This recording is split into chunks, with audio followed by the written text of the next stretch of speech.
सब जानते हैं कि आज हम पास्टर एप्रिसिएशन डे बना रहे हैं।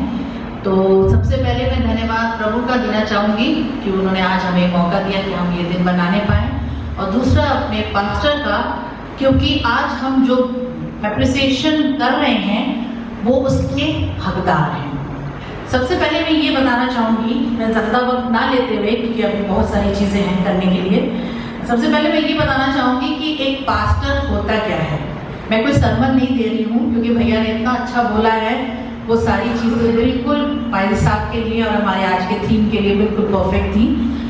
पास्टर या पादरी वो व्यक्ति होता है जिसके पास धार्मिक सेवाओं का संचालन करने का अधिकार होता है, क्योंकि ये अधिकार प्रभु ने दिया है, क्योंकि वो चुने हुए हैं और ये चुनाव प्रभु की ओर से होता है। क्योंकि जब हमारी कॉलिंग होती है, जैसा भाई ने बताया, जब कॉलिंग होती है तभी हम उस राह पे चलते हैं, वरना इतनी सारी चीज़ें हैं करने के लिए।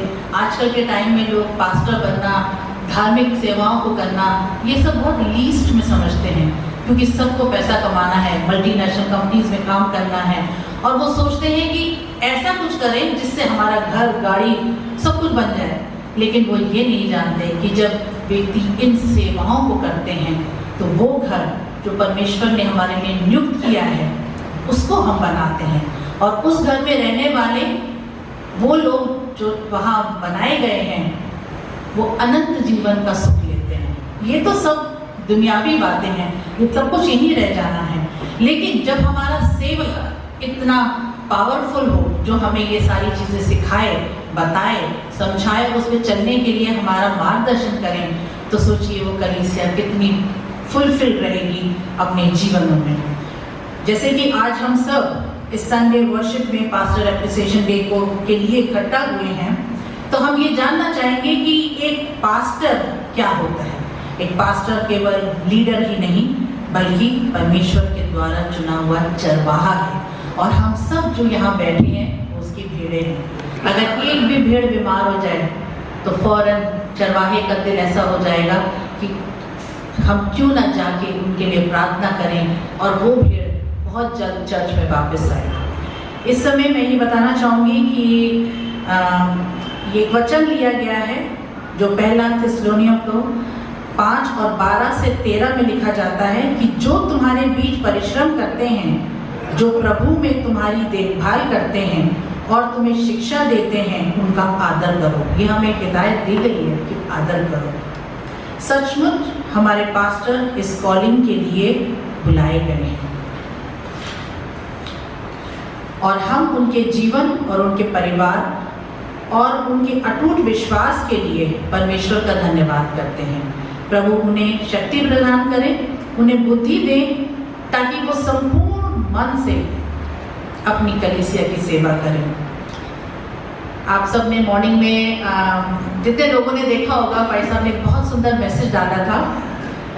वो मैसेज मुझे बहुत अच्छा लगा कि उसमें बहुत सारी चीज़ें थी कि वाकई में एक पास्टर क्या क्या होता है और वो क्या क्या उनके कार्य होते हैं। भाई ने बहुत सारी चीज़ें बताई हैं, मैं उसे रिपीट नहीं करूँगी, लेकिन जो मुझे बहुत अच्छा लगा उसमें वो ये, क्योंकि जो पास्टर हैं वो सिर्फ एक पास्टर की भी भूमिका नहीं निभाते हैं, बल्कि प्रीचर और स्पीकर होने के साथ साथ वो एक बाइबल टीचर भी होते हैं, वो एक दोस्त भी होते हैं जिनसे हम अपने दुख को शेयर कर सकते हैं। वो हमारे मेंटोर, एडवाइज़र और साथ ही साथ मैरिज काउंसलर्स भी होते हैं। वो सब कुछ होते हैं, क्यों? क्योंकि उनको प्रभु ने नियुक्त किया है। अब जिस काम के लिए मुझे यहाँ बुलाया गया है मैं वो करना चाहूँगी। अपने डिफरेंसेस की तरफ से मैं अपने पास्टर को बहुत बहुत बधाई देती हूँ कि आपने हमारे लिए बहुत कुछ किया है और आगे भी कर रहे हैं, क्योंकि प्रभु ने आपको नियुक्त किया है। इसलिए मैं ये बताना चाहूँगी कि 7 तारीख को 7 अक्टूबर 2025 को हमारे दिल्ली डायसिस में हमारे पास्टर बिशप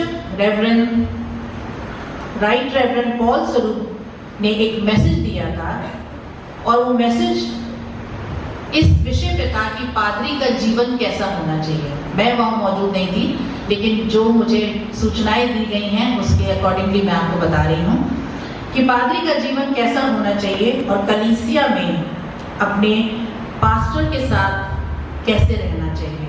बिशप साहब ने इब्रानियों से इस वचन को लिया था।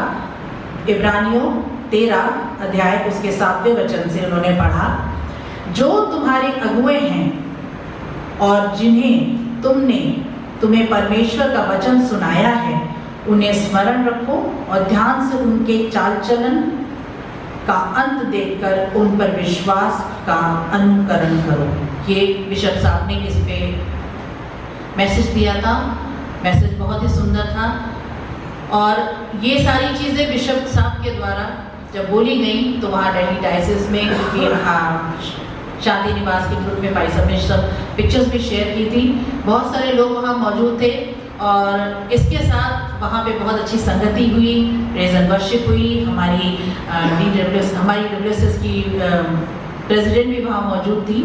तो उस समय जब ये सारी संगति हो रही थी तो वहाँ प्रभु का आत्मा कार्य कर रहा था और वहाँ जब ये संगति में हमारे चर्च की तरफ से हमारे पास्टर सचिन, उनकी धर्मपत्नी मिसेस रेनू और हमारे WSS की प्रेसिडेंट मिसेस विनीना ने इस प्रोग्राम में, इस वर्शिप में हिस्सा लिया था। तो प्रभु का बहुत बहुत धन्यवाद हो, क्योंकि उन्होंने बहुत सारी चीज़ें हमारे जीवन में करी हैं और सबसे बड़ा कार्य ये किया है कि हमें अच्छे अगुए को दिया है। और अगुआ वो होता है जो अपने लोगों को अपने साथ लेके चलता है, आगे आगे नहीं चलता है, वो उनके साथ चलता है। हम हमेशा ये सोचते हैं कि जो पास्टर्स होते हैं वो हमेशा आगे चलते हैं, यूजुअली हमने यही देखा है, लेकिन हमने अपने पास्टर सचिन के द्वारा हमने ये महसूस किया है कि हमारे पास्टर हमारे साथ चलते हैं। और जब परमेश्वर अगुवाई करते हैं और पास्टर साथ चलते हैं तो वो कलीसिया एक ऐसे ग्रुप की तरह मजबूत होती है जिस ग्रुप को कोई तोड़ नहीं सकता। शैतान की बहुत सारी चालें, बहुत सारी बातें आती हैं और हम मनुष्य हैं, बहुत सारी चीज़ें हमारे मनों में आती हैं कि पास्टर ऐसे हैं, पास्टर वैसे हैं, पास्टर को ये नहीं होना चाहिए। लेकिन क्या कभी हमने अपने अंदर झांक के देखा है? बहुत सारी कमियां तो हमारे अंदर भी हैं, वो भी तो इंसान हैं। तो आइए आज ये एप्रिसिएशन हम उन्हें देते हैं कि हम उनको सिर्फ एक पास्टर ही ना समझें, एक इंसान समझें सबसे पहले। और इंसान होने के साथ साथ हम ये भी समझें कि उनको अगर परमेश्वर ने नियुक्त किया है तो हम परमेश्वर की उस इच्छा के विरुद्ध ना जाएं और ना ही हम उस कार्य में जो उनको सौंपा गया है, जो दिया गया है, उसमें रुकावट भी ना बने। तो आइए हम सब अपने एप्रिसिएशन के लिए और इस दिन को और सुंदर बनाते हुए अपने पास्टर के लिए जोरदार तालियां बजाएंगे, क्योंकि उन्होंने हमारे इस चर्च में बहुत सारे कार्य किए हैं जो कि इतने सालों से नहीं हो पाए। मैं ये नहीं कहती हूँ कि हमारे जो पुराने पास्टर से उन्होंने काम नहीं किया तभी ये चर्च यहाँ तक पहुँचा। मुझे 23 साल हो गए, 23 साल हो गए शादी के। तो आप ये सोचिए इन 23 सालों में ये चर्च मेरे लिए मेरा घर है और अपने घर को छोड़ के कोई नहीं जाता है। Thank you so much.